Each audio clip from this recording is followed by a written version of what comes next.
Welcome back to the Tracy Take. I'm Tyler here with my brother Ryan, and today we are doing the Jacksonville Jaguars 3-round mock draft. We did a full 3-round mock draft, and this will be the Jaguar selections. But before we do that, we have a fun announcement. If you like betting a couple of bucks on the games that you're watching here, click the link down below. We have partnered with BetUS here for all of our viewers, and they're doing a fun promotion for all first-time players of 125% match for the first 3 deposits as well. So come football season, or even right now it's March Madness, the Masters is coming up here real soon, or even if you like betting on the ponies a little bit as well, the Triple Crown's right around the corner. Hit the link down below, and for the first deposit as well, you get 125% match. While you're at it, like, subscribe, and also ring the bell to help us kind of keep growing the channel and keep adding more viewers. So, Ryan, with that being said, let's pull this up here. We want to talk a little bit about the Jags free agency so far. A pretty unique one. I would say they've lost a couple of major players, but I think they've returned some great players as well to kind of help revamp this team here. It started with guys like Gabe Davis, Mitch Morse as well from Buffalo. Both those guys coming down here were key leaders, I would say, of the Buffalo organization. Yeah. Coming in now, I think great additions for the team. Even guys like Eric Armstead and Darnell Savage as well. So they did move on from Calvin Ridley, Rayshawn Jenkins, and Darius Williams. But I think at the end they've at minimum broken even, if not maybe gotten a little bit ahead.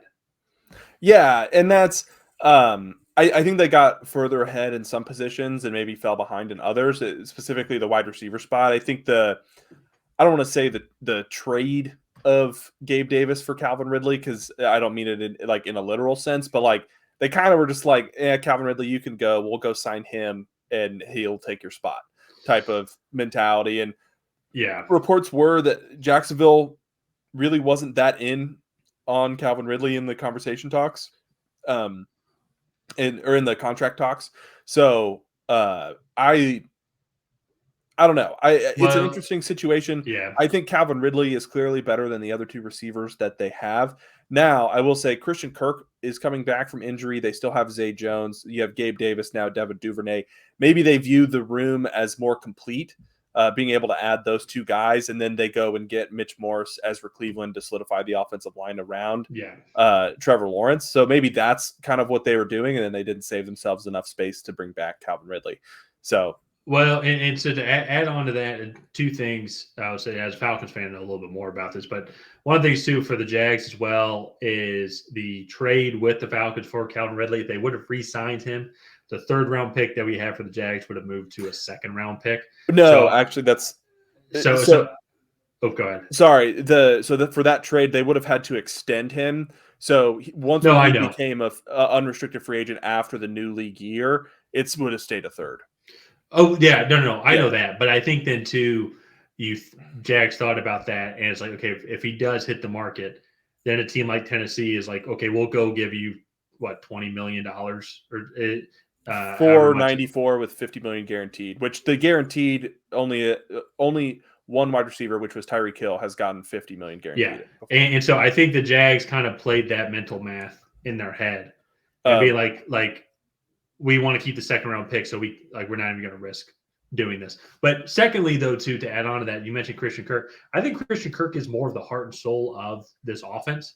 And when he wasn't on the field, Calvin Ridley, he'd still go have games, but they were more inconsistent.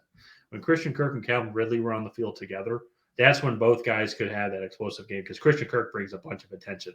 And that's where I think you go replace a guy like Gabe Davis, who's coming from replace him with a guy like Gabe Davis, who's coming from a similar setup with Stephon Diggs. I think he knows how to be that compliment for Christian Kirk, and I think Christian Kirk also is not saying Stephon Diggs wasn't a team player. Some people might agree with that opinion, but in general, I think they will work really well together, so to say. Not saying that Calvin Ridley didn't, but I think it's a good replacement. I agree with you. Gabe Davis, I don't think is as nearly good a receiver as Calvin Ridley individually. But if you put him in the system, I think we could see some magic coming from this receiver room. Here, I think what you're hoping to get is Gabe Davis is a 600-yard receiver, and then Devin Duvernay has like 400 all-purpose yards. And then you kind of replace that production without having to spend that type of capital. So the money ball approach. Yeah, exactly. So let's get into the draft here. starting out at number 17, the Jaguars actually get the first cornerback off the board, which was Quinion Mitchell. Really, of like kind of the top 3 or 4 corners of Quinion Mitchell, Cooper DeJean, Nate Wiggins, and Kool-Aid McKinstry, and I feel like I'm missing one other, but Terry Arnold. Terry Arnold, that's right. Yeah. And like of those guys, it's just kind of pick your flavor. They're all really talented corners. And I think because there's 5 of these guys that are going to be in this late first round, they probably do fall a little bit because there's not the Devon Witherspoon and Christian Gonzalez last year where, okay, you have 2 starting corners to choose from and nobody else. Yeah. And I think that causes them to fall, just the position as a whole. And so they get Quinion Mitchell here. Just great length, great physical attributes. He has the mentality you want in your number 1 outside corner. He has good tape. He looked really good at the Senior Bowl. So I like this pick a lot. I think it's a really solid fit for the Jaguars. I like to pick a lot as well. I think with the Jags, I feel like a third of the Jags fans are going to love this pick. A third of them are going to hate this pick. And a third are going to be kind of what I'm going to say is just whoever, just get best player available. This draft is so good. I mean, if you go with Tyler Guyton at Cincinnati, maybe beef up the offensive line a little bit more. Guyton's more of a pure tackle, but like if JPJ falls a little bit, I know that they have added on Mitch Morris, as we mentioned, but still keep beefing up that interior. And they re-signed Urza Cleveland as well. So I know that some of that interior moves have already gone on. But I could see them going receiver as well and maybe replace Calvin Ridley's production a different way. Just go get a set receiver as well. A guy that could be explosive like Brian Thomas or maybe A.D. Mitchell. And I think there's so many different ways the Jags could go just because they've already improved so far in the offseason, I would say, and replace some of the people that they lost. But then in areas, though, like they're just good in, I would say, a lot of categories. I think there's some areas where they could want to let's go get a great player for this position. We felt in this moment that it would be cornerback, but it could be defensive line. It could still be offensive line or receiver. So there's a lot of different ways I think that they can go from here. And who they select here position-wise, I think is going to what they're going to affect when they move forward to their next selection, which will move to the second round here. This is where we had them addressing the offensive line again. Jordan Morgan here out of Arizona. We put offensive line specifically because he can I feel like he could play any of the positions, probably kick into the interior. And I feel like you can't have too many good interior offensive linemen, especially as well if we saw last year with the Jags on how injury prone the entire team was. Yeah, and I will say, so he was a left tackle at Arizona, but he fell just short of that 33-inch arm threshold where even going back to prospects last year, like Peter Skoronski, who I will say is a much better prospect than Jordan Morgan. He went like in the top 10 to the Tennessee Titans last year. He and Jordan Morgan are very similarly built, and Peter Skoronski had to kick in to left guard because he couldn't take it out there. He just getting beat too much. So I think Jordan Morgan ultimately kicks into guard. Maybe after free agency, they went out, they got another guard as well. So maybe they go for a developmental tackle, maybe like a Patrick Paul here instead. Or they go with a Chris Jenkins, a defensive tackle to help stop the run. Because I think in this division, teams are going to be wanting to run the ball a lot. So especially like you look at Indianapolis and Tennessee, both teams that are going to want to run it. So either way, I think this is a really solid pick here.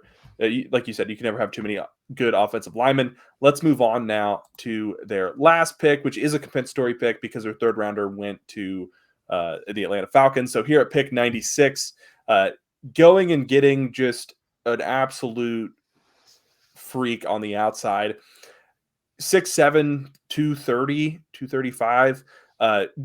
Not going to separate, I think, at the next level. But when you get in those red zone situations, he can kick in and be a huge slot guy. He's a huge target for Trevor Lawrence to throw jump balls to. And that, to me, kind of is his specialty. He's going to be a red zone possession type of receiver where, all right, you're going to run 10 routes a game, and they're just going to be either go balls or comebacks. And that's going to be – that's such a weird – are we starting the phrase now, like a goal line receiver? No, you have goal line running backs. Like, is he a goal line receiver? I wouldn't say that. I would say a red zone specialist. Red zone specialist. Okay, Yeah. I think that sounds cooler. That's fair. Yeah. Johnny Wilson, he's similar to, I would say, to Lad McConkey and how he's a chameleon to all types of offenses, but in the exact opposite kind of way. Because I feel like he can fit into any offensive scheme, but just because of just how freakishly big he is compared to the average receiver. No corner is going to be able to match up with him. But at the same time, though, no corner is going to be like able to not. But he's not going to be able to get any separation from NFL corners. So it's going to be a very unique kind of setup in how they utilize him. I think him falling this far, I could see Johnny Wilson going maybe late second round. I could see him maybe falling out of day 3 just because falling out of round 3 into day 3, just because teams might not really know exactly how to utilize him. So it's going to be very unique on where he falls here. I actually see him being utilized very similarly to how Mike Gesicki has been utilized throughout his career. Just as like he's too big to be a receiver, but he's not a blocking inline tight end. And so I think that ultimately will kind of be his fate. And you look, Evan Ingram can line up in line. He's not. I mean, I understand he's not the best of blockers, but definitely I think a solid pick here with Johnny Wilson. He adds just another layer of depth and versatility to this wide receiver room down in Jacksonville. So all in all, I think the offseason additions that they've made so far have been tremendous for the Jacksonville Jaguars. And I think you go look at this class, they add a really solid corner in Quinion Mitchell, who's going to come in and play day 1. They got a really good offensive lineman in Jordan Morgan, who's going to set the floor pretty high for this interior offensive line. He can play all the positions, and especially for a team that struggled with offensive line injuries as much as they did last year, I think that's going to be really important. And then you go and get a little bit of a freak wide receiver there at the end of the 3rd round. I think that's a really solid draft for the Jacksonville Jaguars, and for a team that wants to get back to competing for the top of or for the division title and back to AFC divisional round, AFC championship games, and could be competing for a Super Bowl with their quarterback that they have. I think this is just a good draft for them to go out and do. Yep, I agree. So let's go ahead and wrap this one up here. If you guys have not already, please go ahead and like and subscribe. Leave a comment down below on what you thought of this Jacksonville Jaguars 3-round mock draft. Did you love it? Did you hate it? What would you do differently? And other than that, we will see you guys next time.